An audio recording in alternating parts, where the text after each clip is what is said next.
Hello students, welcome to the channel WB Free Math Solution. My name is Neha Giri. Once again rectangular parallelepiped और cuboid हम continue कर रहे थे और हमने क्वेश्चन नंबर 12 तक कंप्लीट कर लिया था। आज की इस वीडियो में हम क्वेश्चन नंबर 13 से स्टार्ट करेंगे। देखो क्वेश्चंस बहुत सारे हैं तो वीडियो बहुत फटाफट मुझे बताना होगा, तो आप लोग ट्राई करो। आप बड़े बच्चे हो, आपको समझ में जल्दी आएगा। ठीक है, आप अगर ध्यान से देखिएगा ईच एंड एवरी जो भी मैं कह रही हूँ या कहना चाह रही हूँ या जिस बात पे ज्यादा मैं जोर दे रही हूँ उसे आप ध्यान से सुनिए और देखिए तो जल्दी समझ में आएगा। तो चलो क्वेश्चन नंबर 13 स्टार्ट करते हैं। ओके तो क्वेश्चन नंबर 13 में इस तरह क्वेश्चन है। एक वर्गाकार आधार वाली पीतल की प्लेट की लंबाई 1 सेंटीमीटर, मोटाई सेंटीमीटर, मोटाई मिलीमीटर है। कितना मिलीमीटर ये नहीं लिखा है, अच्छा मैं चेक कर लूंगी। एवं प्लेट का वजन इतना ग्राम है, 4725 ग्राम है। यदि 1 घन सेंटीमीटर पीतल का वजन 8.4 ग्राम हो तो एक्स का मान कितना होगा। ठीक है, क्वेश्चन जैसे जैसे मैं और एक्सप्लेन करूंगी समझ में आएगा। तो चलो इसे हम पहले इंग्लिश में भी देख लेते हैं। ओके तो जो क्वेश्चन है ये पूरा वेट पे निर्भर है, मतलब कि बेस्ड है। ठीक है, क्वेश्चन मैं रिपीट करती हूँ। The length, breadth and weight of the brass of a square base 1 centimetre, 1 millimetre and 4725 gram respectively. मतलब कि दिया क्या हुआ है, पहले हम वो लिख लेते हैं। लिखा हुआ है कि length of the square plate, स्क्वायरिकल एक प्लेट है। ठीक है, इसका लेंथ दिया हुआ है। ठीक है, तो लिखेंगे हम length of the square plate equals कितना दिया हुआ है, x सेंटीमीटर। ठीक है, उसके बाद क्या दिया हुआ है, breadth of the square plate, BREA, breadth of the square plate कितना दिया हुआ है, ये दिया हुआ है ब्रेथ कितना दिया हुआ है, 1 सेंटीमीटर नहीं दिया हुआ है। लेंथ स्क्वायरिकल प्लेट का ये है, ब्रेथ 1 मिलीमीटर है, 1 मिलीमीटर। ठीक है, ओके ब्रेथ हमने लिख दिया। इसके बाद क्या लिखा हुआ है, height of a square plate. ठीक है, तो हम लिखेंगे यहाँ पे हाइट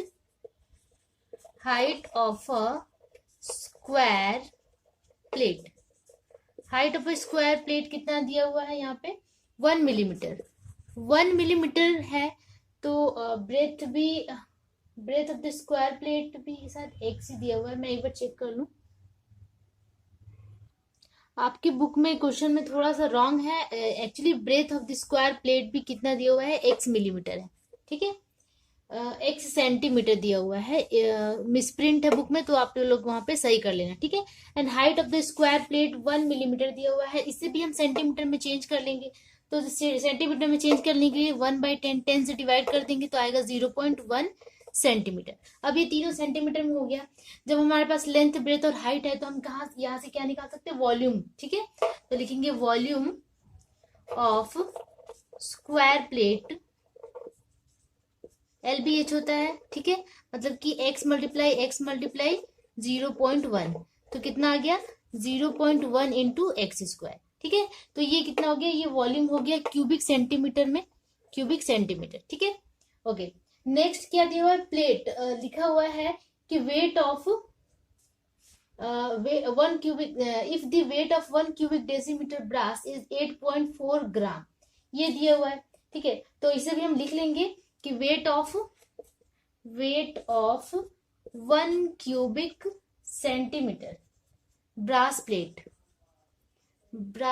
प्लेट इक्वल्स 8.4 ग्राम, इतना ग्राम वेट दिया हुआ है। ठीक है, ओके जब 1 क्यूबिक सेंटीमीटर ब्रास प्लेट का वजन इतना है तो इतना क्यूबिक सेंटीमीटर ब्रास प्लेट का वजन कितना होगा, ये हम यहां से निकाल सकते हैं कि 0.1 x square cubic centimetre brass plate weight of कितना हो जाएगा।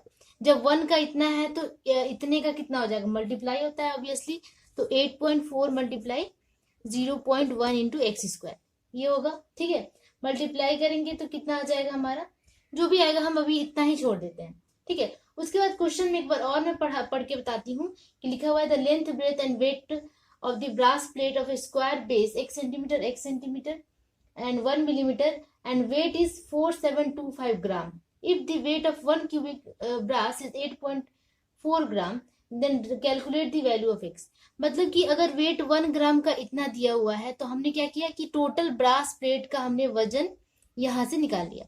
और साथ में एक और वजन दिया हुआ है कि टोटल ब्रास प्लेट का वजन कितना है 4725। मतलब इस वजन के साथ वो वजन इक्वल होगा, क्योंकि दोनों सेम ही बात कही जा रही है। यहाँ हमने इसके अकॉर्डिंग निकाला है एक्स और इसके अकॉर्डिंग इसका वेट निकाला है, और वहां हमारा दिया हुआ है, तो दोनों इक्वल कर देंगे हम। ठीक है, तो वहां से हमें एक्स का वैल्यू मिल जाएगा। तो लिखेंगे क्या, according to problem weight of क्या दिया हुआ है, brass plate, square brass plate, जो भी है brass plate, according to problem brass plate का वेट कितना दिया हुआ है 4725 ग्राम, इतना ग्राम दिया हुआ है, और हमारे अकॉर्डिंग इतना आया, तो दोनों को क्या करेंगे, इक्वल कर देंगे। तो 8.4 मल्टीप्लाई 0.1 एक्स स्क्वायर इक्वल्स 4725। ठीक है, अब यहाँ से एक्स स्क्वायर सॉल्व करते हैं, that is x square equals क्या हो जाएगा 4725 डिवाइडेड 8.4 मल्टीप्लाई 0.1। ठीक है, अब इसे आप सॉल्व कीजिए, तो काट कूट के आपका आ जाएगा इस तरह का कुछ 225 मल्टीप्लाई 25, इतना आएगा। ठीक है, अब हमें यहाँ से x का वैल्यू निकालना है, और यहाँ x स्क्वायर है तो x की जगह जब तो इस पे रूट चढ़ जाएगा 225 मल्टीप्लाई 25, और 225 किसका रूट होता है 15 का। ठीक है, तो ये हो गया 15, और 25 किसका रूट होता है 5 का, तो 15 5 से कितना आ गया 75। ठीक है, तो x का वैल्यू कितना आ गया 75 सेंटीमीटर। ठीक है, मतलब कि लेंथ और ब्रेथ ऑफ स्क्वायर प्लेट, मतलब कि स्क्वायरिकल प्लेट था, इसलिए हमने लेंथ और ब्रेथ सब x मान लिया था। ठीक है, क्योंकि बस लेंथ दिया हुआ है बुक में, सॉरी गलत नहीं है, कुछ मिसप्रिंट है बुक में, छूट गया है, जो भी है। तो length of square plate 1 centimetre दिया हुआ है, तो ब्रेथ भी तो वही होगा 1 सेंटीमीटर, तो हमने यहाँ ले लिया, और उसी का वैल्यू आ गया 75 सेंटीमीटर, इस तरह करके। ठीक है, तो होप आप लोग को समझ में आया होगा। चलो अब हम नेक्स्ट क्वेश्चन पे मूव करते हैं, question number 14। Okay, question number 14 आप देखिए क्या लिखा हुआ है, मैं जूम कर।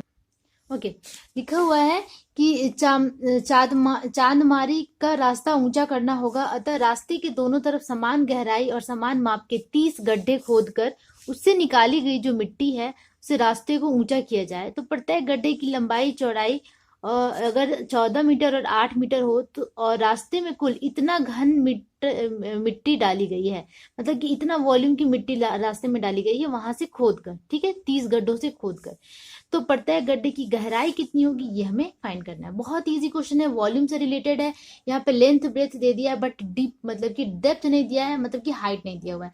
आप डेप्थ ऊपर को नीचे को डेप्थ कहते हैं, और जब ऊपर की तरफ जाते हैं तो हाइट कहते हैं। यहाँ पे डी हमें मतलब डेप्थ निकालना है, गहराई निकालनी है, तो गहराई नहीं दिया हुआ है। बाकी हमारे पास क्या है, सबसे बड़ा चीज है हमारे पास वॉल्यूम है, तो इसका वॉल्यूम और इसका वॉल्यूम फॉर्मूला के अकॉर्डिंग दोनों को इक्वल कर देंगे, तो हमें डेप्थ इजिली मिल जाएगा। तो चलो बनाते हैं इसे, क्वेश्चन नंबर 14 को। ओके, हम यहाँ लिखेंगे let the depth of each hole. Hindi वाले बच्चे ट्रांसलेट कर लें कि प्रत्येक गड्ढे की लंबाई ये गहराई इक्वल्स इतना। ठीक है, ये आप कर सकते हैं, आप स्मार्ट हो गए हो, कोई भी बच्चा इजिली ट्रांसलेट कर सकता है, हिंदी टू इंग्लिश या इंग्लिश टू हिंदी। ठीक है, तो डेप्थ की गहराई हमने x मीटर मान लिया। ठीक है, और वॉल्यूम ऑफ कितना हो जाएगा, वॉल्यूम ऑफ ईच होल जो खोदा गया है गड्ढा, उसका हम क्या निकाल रहे हैं, आयतन निकाल रहे हैं। तो आयतन का फॉर्मूला क्या होता है, LBH, L है 14, B है 8, और H या फिर डेप्थ हमने x मान लिया। ठीक है, तो वॉल्यूम यहाँ से निकल जाएगा, मतलब इतना ही हम रहने देते हैं। ठीक है, तो यहाँ पे वॉल्यूम ऑफ ईच होल निकल गया।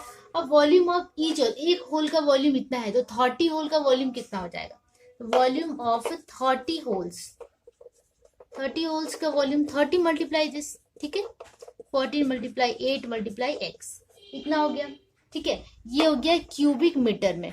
ठीक है, ओके, अब अकॉर्डिंग टू प्रॉब्लम क्या कह रहा है, अकॉर्डिंग टू प्रॉब्लम कि this volume is equals to जो गड्ढा भरा गया जिस मिट्टी से उतने के बराबर है। दैट इज हम लिख सकते हैं कि 30 मल्टीप्लाई 14 मल्टीप्लाई 8 मल्टीप्लाई x, और गड्ढा भरने में कितनी मिट्टी लगी थी 2520 क्यूबिक मीटर। ठीक है, तो ये दोनों को हम इक्वल कर सकते हैं अकॉर्डिंग टू प्रॉब्लम डालकर। ठीक है, अब यहाँ से हम x निकाल लेंगे, 2520 डिवाइडेड दिस 30 मल्टीप्लाई 14 मल्टीप्लाई 8। ये क्वेश्चन बिल्कुल हलवा है, बहुत इजी है।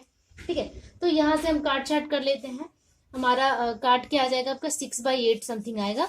अगर इसे और काटेंगे तो हमारा आ जाएगा 3/4 मीटर। ठीक है, तो x का वैल्यू कितना आ गया 3/4 मीटर। दैट इज हम लिख सकते हैं कि depth of each hole equals 3/4 metre. That is, इसको जब हम पॉइंट में चेंज करेंगे तो आ जाएगा 0.75 मीटर। मतलब कि डेप्थ हमारे पास कितना आ गया 0.75 मीटर। ठीक है, तो यही आपका रिक्वायर्ड सोल्यूशन हो गया क्वेश्चन नंबर 14 का। अब हम मूव करते हैं फटाफट क्वेश्चन नंबर 15 की तरफ। ओके, अब क्वेश्चन नंबर 15 देखिए आप क्या है। एक घनाकार जल से भरे हौज के से समान माप के 64 बाल्टी का जल निकाला गया। ठीक है, समान माप से 64 बाल्टी जल निकाल दिया गया। अब हौज में 1/3 भाग ही पानी बचा हुआ है, जल भरा हुआ है। यदि हौज की एक भुजा की लंबाई 1.2 मीटर हो तो प्रत्येक बाल्टी में कितना जल आता है, ये हमें ज्ञात करना है। मतलब कि जो हॉल है वो कैसा है, क्यूबिकल शेप का है, मतलब सारे साइड्स इक्वल हैं, बस लंबाई दिया हुआ है, मतलब कि साइड्स इसके सारे इक्वल हैं। ठीक है, तो यहाँ से हम वॉल्यूम फाइंड कर लेंगे। अच्छा, जैसे जैसे मैं बनाते जाऊंगी आपको इजिली समझ में आ जाएगा। ठीक है, तो चलो इसे सॉल्व करते हैं। हॉज का लेंथ दिया हुआ है तो लिखेंगे कि लेंथ ऑफ ईच साइड प्रत्येक भुजा, ठीक है, इस साइड ऑफ टैंक कितना दिया हुआ है 1.2 मीटर। इतना metre length of each side of tank दिया हुआ है, तो हम वॉल्यूम इजिली फाइंड कर सकते हैं। Volume of the tank equals, volume क्या होता है ए क्यूब, मतलब कि भुजा का क्यूब 1.2 का क्यूब। ठीक है, तो इसका जब क्यूब कर लेंगे तो ये आ जाएगा 1.728 मीटर क्यूब। ठीक है, तो इतना वॉल्यूम आ गया, टैंक का वॉल्यूम हमने निकाल लिया। ठीक है, अब इतना मीटर क्यूब जो है 1.728, अगर हम इसे क्यूबिक डेसीमीटर में चेंज करते हैं तो ये मीटर से जब डेसीमीटर में चेंज करते हैं तो 10 से मल्टीप्लाई हो जाएगा। तो ये हो जाएगा 1728, 10 से मल्टीप्लाई, सॉरी 10 से नहीं 1000 से मल्टीप्लाई हो जाएगा। ठीक है, तो आ जाएगा कितना 1728 क्यूबिक डेसीमीटर। ठीक है, इसमें हम डेसीमीटर में चेंज कर रही हूँ, क्यूबिक डेसीमीटर, और क्यूबिक डेसीमीटर का मतलब होता है लीटर। तो 1728 लीटर हम इसे लिख सकते हैं। ठीक है, क्लियर। ओके, तो मैंने क्या किया, मीटर को पहले डेसीमीटर में चेंज किया और क्यूबिक डेसीमीटर को हम लीटर कहते हैं, इसलिए ये सारा हमें करना पड़ा। इसे हमने क्या किया 1000 से मल्टीप्लाई करके ये ले आए। ठीक है, तो वॉल्यूम ऑफ द टैंक हमने यहाँ फाइंड कर लिया। अब लिखा हुआ है कि 64 बकेट्स ऑफ वाटर कंटेन करता है 64 water filled with the bucket equals measures taken out from the cubical water filled tank, then 1/3 water left. मतलब कि जो क्यूबिकल शेप का टैंक था इसमें 64 बकेट हमने क्या निकाल लिया, 64 बकेट यहाँ से वाटर निकाल लिया, फिर भी इसका 1/3 फिल्ड है। ठीक है, तो इस बकेट से कितना 64 निकालने पे कितना कंटेन कर रहा था। ठीक है, मतलब कि इसको छोड़ के ये जो निकाला गया उसका वॉल्यूम कितना था, ये हमें फाइंड करना है। तो कैसे निकालेंगे, तो इसे निकालेंगे इन 64 लीटर्स इन बकेट्स वाटर कितना कंटेन करेगा, 64 बकेट वाला वाटर कितना होगा, वॉल्यूम उसका कितना होगा। टोटल क्या है, इसको हमने 1 ले लिया कि ये 1 पार्ट है, 1 माइनस 1/3, क्योंकि 1/3 इसमें लेफ्ट था और 64 बाहर निकल गया था, तो 64 बकेट्स का वाटर कितना हो जाएगा 2/3 पार्ट ऑफ टैंक। ठीक है, तो इसने कितना फिल करके रखा था 2/3 पार्ट ऑफ टैंक फिल करके रखा था। ठीक है, माइनस करने पे इतना आया। अब ये जो वाटर है ये किसके बराबर होगा, वॉल्यूम ऑफ द टैंक के, सॉरी ये इतना पार्ट उसने 64 बकेट्स का जो वॉल्यूम था वो 2/3 पार्ट ऑफ द टैंक है। ठीक है, ओके, तो 2/3 पार्ट ऑफ द टैंक है and 2/3 part of the tank, मतलब टैंक का वॉल्यूम कितना हमने निकाल लिया, वॉल्यूम हमने निकाल लिया 1728। ठीक है, तो इससे ये मल्टीप्लाई हो जाएगा। ठीक है, 64 बकेट्स का वॉल्यूम निकालने के लिए जो ये पार्ट ऑफ द टैंक है 2/3 से मल्टीप्लाई हो जाएगा 1728, क्योंकि ये वॉल्यूम निकला था हमारा। अब इसे काटेंगे तो काट ले इसे, 3 5 जा और 3 7 जा और 3 5 जा, मतलब कि कितना आ गया 5 7, अच्छा 5 7 5 आना चाहिए, सॉरी यहाँ पे 8 है तो गड़बड़ हो गया, 3 6 18, ठीक है। तो ये कितना आ गया, 2 मल्टीप्लाई 5 7 6, ठीक है। तो 64 बकेट ऑफ वाटर में इतना वॉल्यूम वाटर कंटेन कर रहा है, इतना लीटर वाटर कंटेन कर रहा है। तो इफ 64 बकेट्स इतना कंटेन कर रहा है, देन 1 बकेट कितना कंटेन करेगा, 1 बकेट यहाँ पे लिखेंगे, नीचे लिखेंगे 1 बकेट कंटेन्स कितना वाटर कंटेन करेगा, लिखेंगे। तो जब 1 बकेट कंटेन, तो ये 64 क्या डिवीजन में चला जाएगा, नीचे चला जाएगा।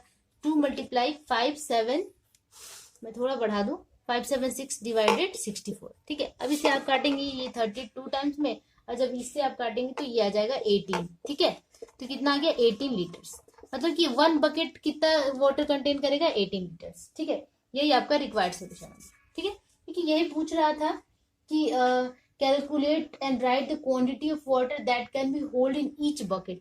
तो ईच बकेट 18 लीटर्स कंटेन कर रहा है, ठीक है। आप अगर वीडियो को 2 से 3 बार देखेंगे तो और अच्छे से क्लियर हो जाएगा। यहाँ पे आप कंफ्यूज मत होना, क्योंकि 2/3 पार्ट ऑफ द टैंक था, और टैंक का वॉल्यूम का मतलब कि ये जो 2/3 है पार्ट ऑफ द टैंक था, इसलिए हमने टैंक के वॉल्यूम के साथ इसे मल्टीप्लाई किया, ठीक है। तो 64 में इतना कंटेन करता है, तो 1 बकेट कितना कंटेन करेगा, 64 से डिवाइड कर दो, फिर 1 बकेट 18 लीटर्स कंटेन करेगा, ठीक है। तो चलो अब इसी के साथ बढ़ते हैं नेक्स्ट क्वेश्चन पे। ओके, अब हम करते हैं क्वेश्चन नंबर 16। लिखा हुआ है, एक ग्रॉस दिया सलाई में के बॉक्स के एक पैकेट की लंबाई चौड़ाई और ऊंचाई इतना इतना और इतना डेसीमीटर हो, तो एक दिया सलाई के बॉक्स का आयतन कितना होगा। आयतन हम इजिली निकालेंगे, हिसाब करें। एक ग्रॉस इज इक्वल टू 12 दर्जन होता है, ठीक है। किंतु यदि एक दिया सलाई के बॉक्स की लंबाई 5 सेंटीमीटर 3.5 सेंटीमीटर हो, चौड़ाई इतनी हो, तो उसकी ऊंचाई कितनी होगी, ये ज्ञात करें। तो 2 अलग अलग क्वेश्चंस है, जैसे जैसे मैं करते जाऊंगी आपको समझ में आएगा। तो चलो इसे सॉल्व करते हैं। ओके, तो लिखा हुआ है, length breadth and height of 1 packet gross, ठीक है। 1 packet of 1 gross match box is 2.8 0.9 centimetre and 1.5 centimetre respectively, ठीक है। तो हम क्या करेंगे कि वॉल्यूम इसका निकालेंगे, क्योंकि वॉल्यूम ऑफ क्या पूछ रहा है, calculate the volume of 1 match box. 1 match box का वॉल्यूम पूछ रहा है। जब 1 ग्रॉस का लेंथ ब्रेथ और हाइट दिया हुआ है, 1 ग्रॉस में 12 मल्टीप्लाई 12 मैच बॉक्सेस होते हैं, तो इसमें हमें बस एक का ही निकालना है, ठीक है। तो सबसे पहले हम क्या लिखेंगे कि volume of 1 gross that is 12 multiply 12 match boxes. पहले तो हम वॉल्यूम ये बड़े वाले एक ग्रॉस का हम वॉल्यूम में यहां से फाइंड कर लेंगे। इक्वल्स कितना दिया हुआ है, लेंथ दिया है 2.8, ब्रेथ दिया हुआ है 1.5 एंड हाइट दिया हुआ है 0.9, ठीक है। क्यूबिक डेसीमीटर, ठीक है। हमेशा वॉल्यूम को क्यूबिक में लिखा जाता है या फिर लीटर में, जैसे भी है वॉल्यूम को ऐसे ही लिखा जाता है, ठीक है। तो वॉल्यूम ऑफ 1 ग्रॉस मतलब 12 मल्टीप्लाई 12 का इतना वॉल्यूम है, तो एक मैच बॉक्स का वॉल्यूम कितना होगा। Then volume of 1 match box, जब 1 मैच बॉक्स निकालेंगे तो ये जो 12 मल्टीप्लाई 12 है ये नीचे आ जाएगा। 2.8 मल्टीप्लाई 1.5 मल्टीप्लाई 0.9 डिवाइडेड 12 मल्टीप्लाई 12, ठीक है। तो यहां से हम 1 मैच बॉक्स का इजीली से निकाल सकते थे, ठीक है। क्वेश्चन पढ़ने में बड़ा टिपिकल लगा, लेकिन आंसर बहुत इजी है, ठीक है। तो आप इसे सॉल्व कीजिएगा। तो सॉल्व करने के बाद आपका मल्टीप्लाई करके 3.780 समथिंग आएगा, और ये 12 मल्टीप्लाई 12, ठीक है। अब इसे सॉल्व करेंगे तो 0.02625 क्यूबिक डेसीमीटर आएगा, ठीक है। तो वॉल्यूम ऑफ 1 मैच बॉक्स इतना हो गया। तो इसे जब ये डेसीमीटर में है तो सेंटीमीटर में चेंज कर लेंगे, तो ये आ जाएगा आपका कुछ इस तरह 26.25 क्यूबिक सेंटीमीटर, ठीक है। ओके, मैं इतना ज्यादा एक्सप्लेन नहीं करूंगी कि सेंटीमीटर से डेसीमीटर में किसे डिवाइड करें, क्या करें, ये आप खुद कर लीजिएगा, क्योंकि आप इतना आपको पता होगा, ठीक है। डेसीमीटर से सेंटीमीटर में चेंज करने पे ये हो गया, ठीक है। अब बोल रहा है कि calculate the volume of 1 match box, ये तो हमने कर लिया। But if the length and breadth of 1 match box is 5 centimetre and 3.5 centimetre, क्या दिया हुआ है, अगर लेंथ एंड ब्रेथ इतना और इतना हो, देन कैलकुलेट इट हाइट। तो हमें इसका हाइट कैलकुलेट करना है। तो हमारे पास वॉल्यूम तो मिल गया 1 मैच बॉक्स का, लेकिन अगर वॉल्यूम इतना है और लेंथ एंड ब्रेथ चेंज हो गया, तो उसका हाइट भी चेंज होगा। हाइट कितना होगा ये पूछ रहा है, ठीक है, तो लिखेंगे कि let height of a match box equals h। Height हमने यहाँ पे h सेंटीमीटर ले लिया, सॉरी सेंटीमीटर, ठीक है। तो वॉल्यूम क्या हो जाएगा, वॉल्यूम इक्वल्स वॉल्यूम हमारे पास पहले से है 26.25 वी ऑलरेडी हैव दिस, ठीक है। Now this volume is equals to the next volume जो कि न्यू लेंथ एंड ब्रेथ दिया हुआ है।